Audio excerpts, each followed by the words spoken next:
Então, gente, hoje nós vamos falar sobre indicadores sociais, algo muito importante vinculado à demografia e que são também estão dentro de algumas questões ali de forma talvez direta ou talvez também de forma indireta. Pode ser que seja citado em alguns textos, pode ser que apareça alguns gráficos para interpretar.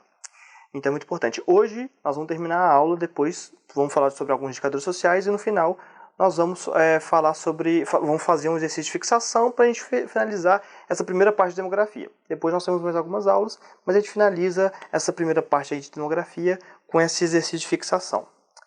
Beleza? Vamos lá, gente, indicadores sociais. O primeiro que nós vamos ver aqui é a esperança de vida ao nascer, o chamado expectativa de vida. O que ele é? É a média da idade em que se ocorre o óbito daquela população.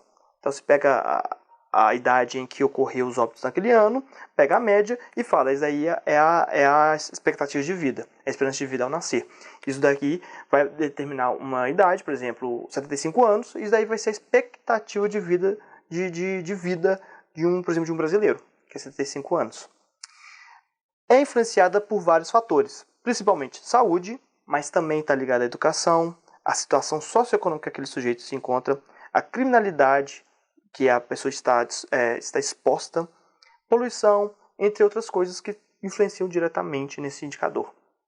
É muito importante também dizer que a expectativa de vida ela pode ser dada dessa unidade espacial como um todo, por exemplo, o Brasil. Mas se fizermos cortes aí que eu estou falando com dois Os, cortes, partes dessa amostragem desse dado.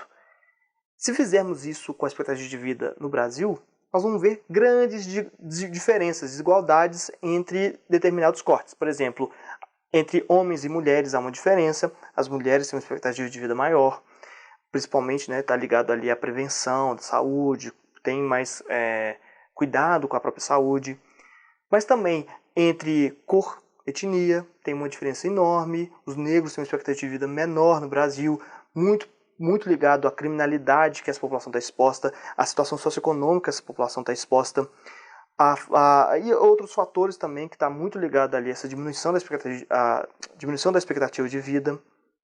E outros também pontos, por exemplo, jovens também estão mais expostos à violência no trânsito, à violência de forma geral.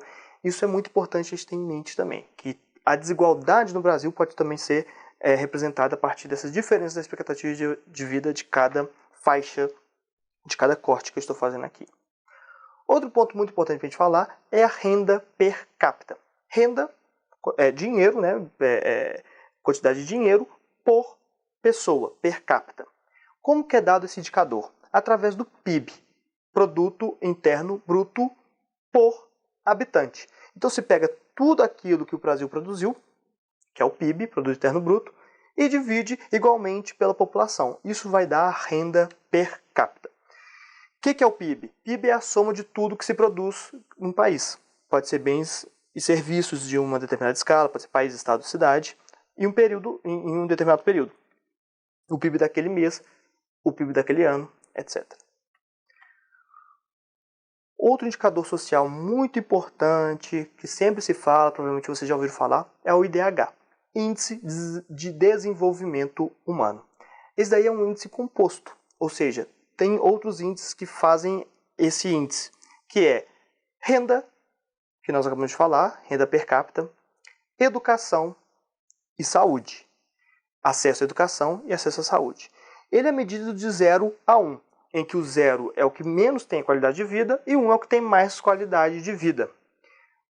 Muito importante dizer que esse índice passou por uma mudança de cálculo a partir de 2010. Ou seja, o que era calculado antes de 2010 era a partir de alguns critérios. Hoje são outros critérios utilizados.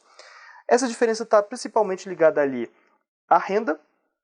Antes era PIB pela população, o Produto Interno Bruto pela população, e hoje é o Produto Nacional Bruto. Se vocês não ouviram falar ainda desse Produto Nacional Bruto, isso eu vou explicar para vocês aqui agora. É simples, gente.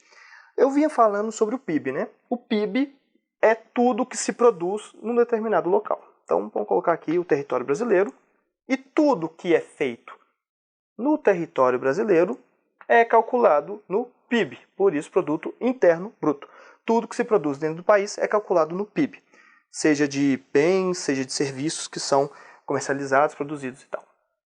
Qual que é a diferença disso com o Produto Nacional Bruto, mas muitas vezes também vinculado como Renda Nacional Bruta, RNB ou PNB? O PNB é a mesma coisa que o PIB, porém vai considerar que a quantidade de recursos, de remessas que saem e a quantidade de remessas que entram no país. Como assim? Vejam só, se existe alguma multinacional no Brasil, no território brasileiro, essa multinacional produz recursos, produz bens, necessita de serviços no Brasil. Isso vai ser tudo calculado no PIB, beleza. Mas agora, aquele lucro que ela não, que esse lucro, essa taxa de lucro que não fica no país, que é remetido para fora, para os acionistas estrangeiros, para o país sede daquela multinacional, isso daqui é uma remessa que sai do país. Esse dinheiro que foi lançado fora não é considerado no PNB. Ou seja, mostra que tem muita.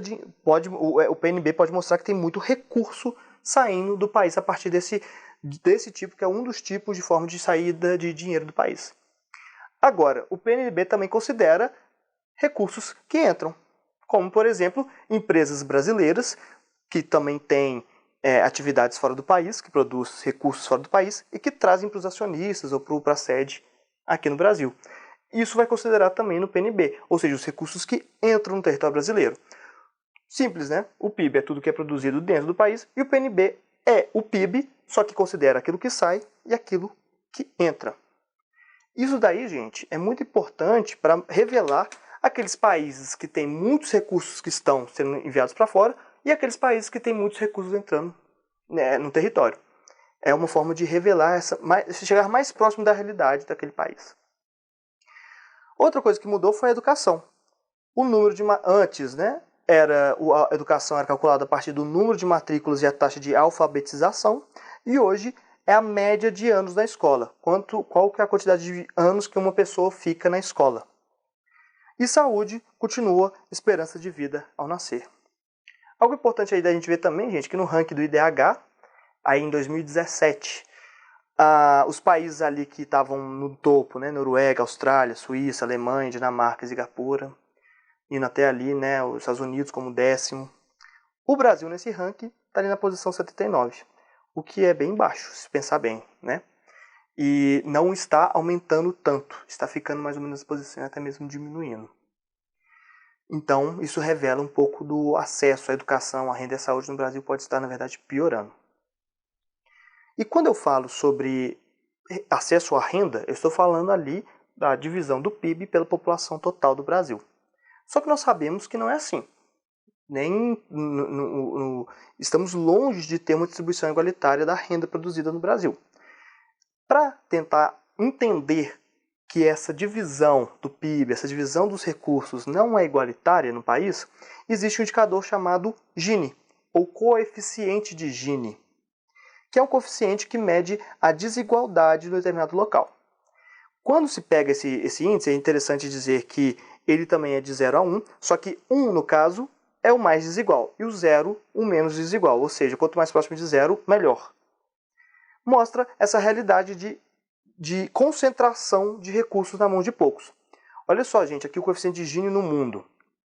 A África do Sul, em 95, era um pouco próxima ali, é um pouco acima do Brasil, ela depois reduz, o Brasil passa a ser o país mais desigual do mundo, e depois a África começa a ser, a África do Sul passa a ficar mais desigual ainda. E o Brasil veio diminuindo, ali desde 2001, 2002 até 2013, veio diminuindo esse coeficiente, veio diminuindo a desigualdade social. É algo que começa a aumentar ali bem pouquinho.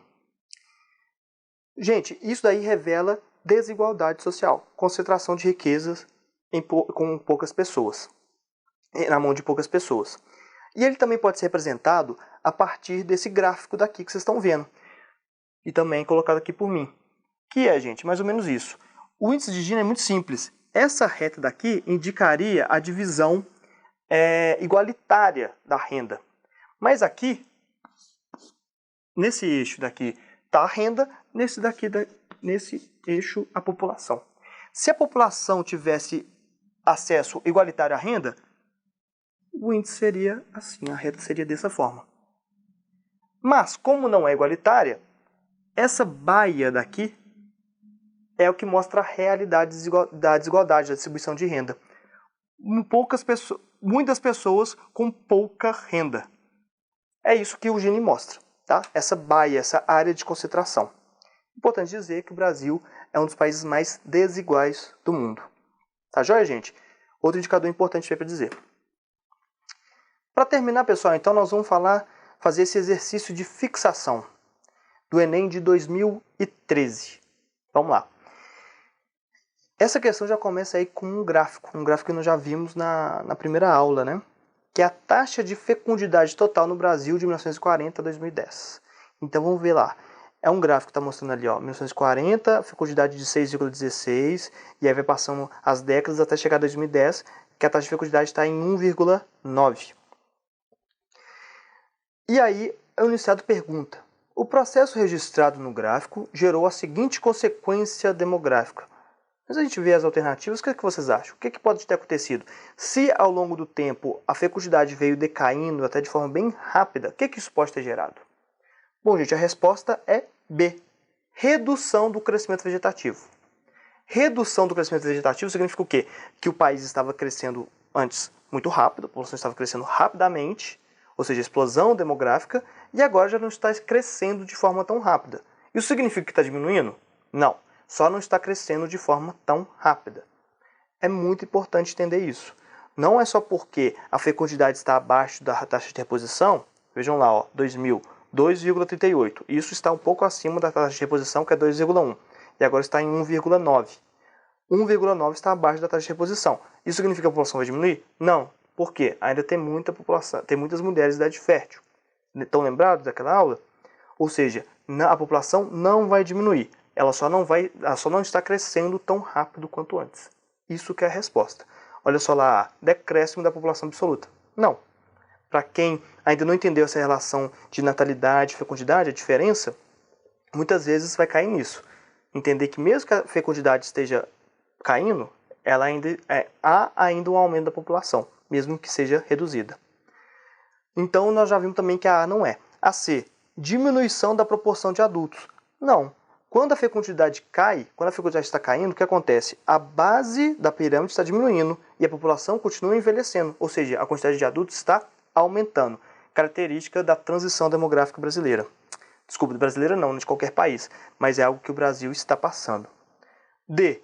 Expansão de políticas de controle de natalidade. Nós vamos ver na próxima aula que controle de natalidade é uma forma de controlar a população, o Estado controlando a população para ter menos filhos. Para que fazer isso se a população já espontaneamente está reduzindo a quantidade de filhos? Não faz sentido também, né? E finalmente aumento da renovação da população economicamente ativa. Nós vamos ver ainda em demografia o que é população economicamente ativa, mas que é mais ou menos a população em idade ativa, mais ou menos isso. Essa questão daí muita gente acaba colocando a E como a certa, porque pensa que a população economicamente ativa está aumentando. Está aumentando, mas não está se renovando. Olha só que interessante. Para haver renovação da população economicamente ativa, teria que ter muitos nascimentos de crianças, ou seja, adolescentes estão se transformando em adultos, para renovar a população economicamente ativa. Mas o que está acontecendo? Diminuindo a quantidade de nascimentos. Ou seja, a população não vai se renovar. Ela só está aumentando, ela não está se renovando. Então, gente, essa daí é uma questão interessante para a gente poder fazer uma revisão aí do que nós já vimos. E é muito simples, né? Então, até a próxima aula nós vamos ver teorias demográficas e nós vamos entender um pouco mais sobre essa questão do controle de natalidade. Valeu!